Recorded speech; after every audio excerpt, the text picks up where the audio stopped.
Hey everybody, welcome back to art.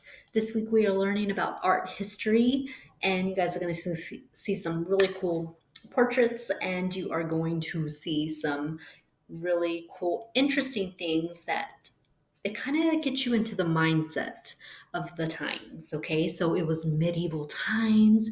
It was a time where there was dragons, there was princesses, there were Gothic art, there were these scary gargoyle statues. Okay, that is the time that we are learning about in art history today.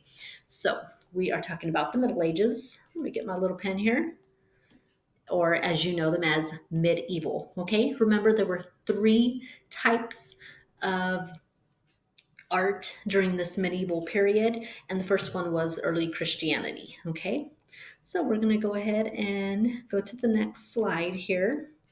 So, as I talked about, it's the period of history that happened when it was the fall of the Roman Empire and the beginning of the Renaissance era. So, that's the period that we are looking at here. Okay, so medieval and Middle Ages reflects the view of early historians. So, it's the age of ignorance, decline, barbarianism, and it's between the two golden ages. Okay, so let me see if my actual thing will work here. All right, so what are we looking at? During the Middle Ages in Europe, the Christian church was very powerful and wealthy. Okay, that's one of the reasons why there is that entire period of early Christian art.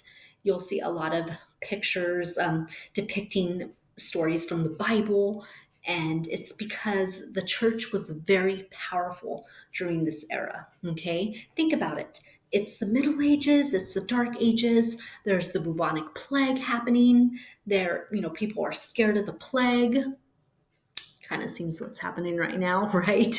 People are scared of, things that are going on right now, especially with people having to be in quarantine. Okay, people were scared. People were scared back then. So the church was able to provide some kind of peace and some kind of support during this era. So that's why it became very powerful and very wealthy. Okay, so the Christian church was the main repository of learning and the arts. Okay, it became the primary patron of the arts, and it hired artists to make art and architects.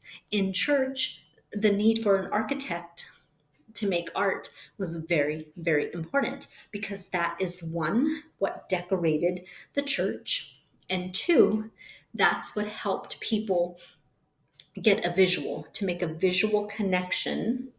Okay, make a visual connection with the stories that were being told in church. Okay, so that's where art is very important, especially if you're like, why are we learning about art history? Oh no, it's because visuals, pictures, paintings helped people connect, helped people understand. Okay, it helped people connect and it helped people understand. So if they're going to church and they're listening to all these sermons and they're not sure, they're a little confused, they're able to understand what the stories are saying by the pictures that the artist painted. Okay, so there was a lot of art inside of the church during that time and even now. All right, so there were some manuscripts. Okay, a manuscript is a handwritten book. It is basically tells them what to do. Okay, so manuscripts were made before the invention of the printing press. Okay, they were made by the monks, and there was a scribe who was a person who writes in them and who also drew inside these manuscripts.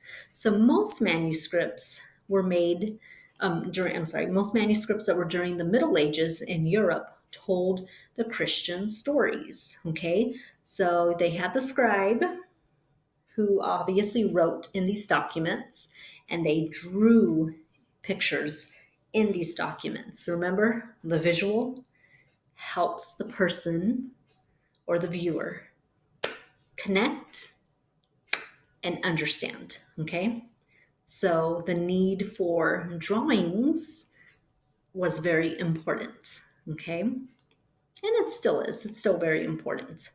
All right, so let's take a look at this one right here. We have a piece right here from a manuscript, okay? Here is a drawing from a manuscript, and it's dated 800 CE, and it's considered medieval art, obviously. Chi-Rho Iota. And here's a piece of drawing from that, which shows you that they were very talented. I mean, look at the drawing. Let's take a look at it. You have a lot of lines here. Remember, we talked about in class that lines were not just a simple line. It could be a squiggly mark. What I drew right here, that's a line. This is a line, okay? And they have it has a lot of line. It doesn't have too much color, right? It's just brown. And it does have a lot of details in the line. So if you look at, kind of don't want to draw on this, but just to show you guys, if you look in these areas right here and right here, you can see a lot of lines and a lot of the details. So there was a lot of detail that went inside this drawing, okay? So again, this was a page from a manuscript, okay? Let's take a look at some facts here, okay?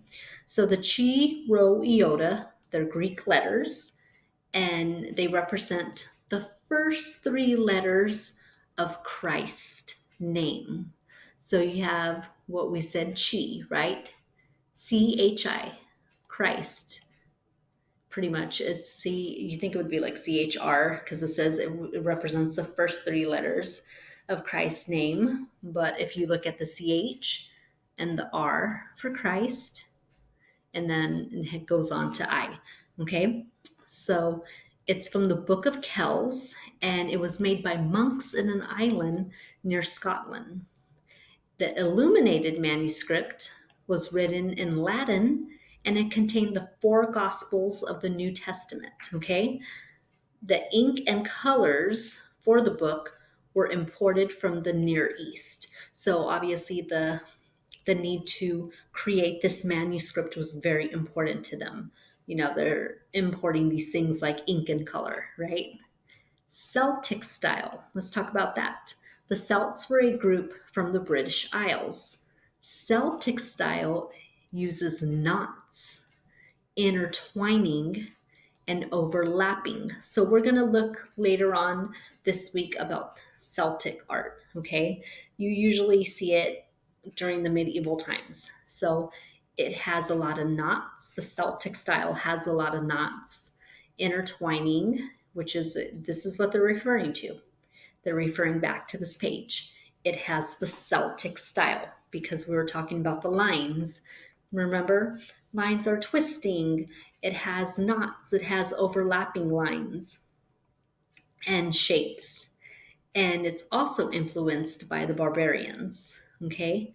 So the design also contains images of St. Matthew and moths, which was the symbol they used for Christ.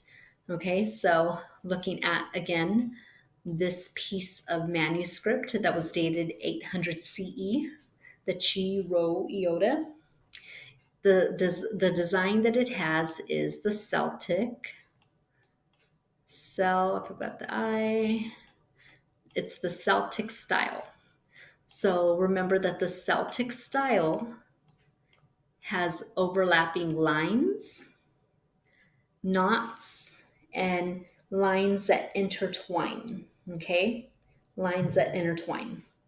So I hope you guys enjoyed this video. Remember Celtic style. We'll do some practicing of Celtic style too during one of our lessons for the day. Okay? Well, I hope you guys have a great day, and I'll see you guys later. Bye.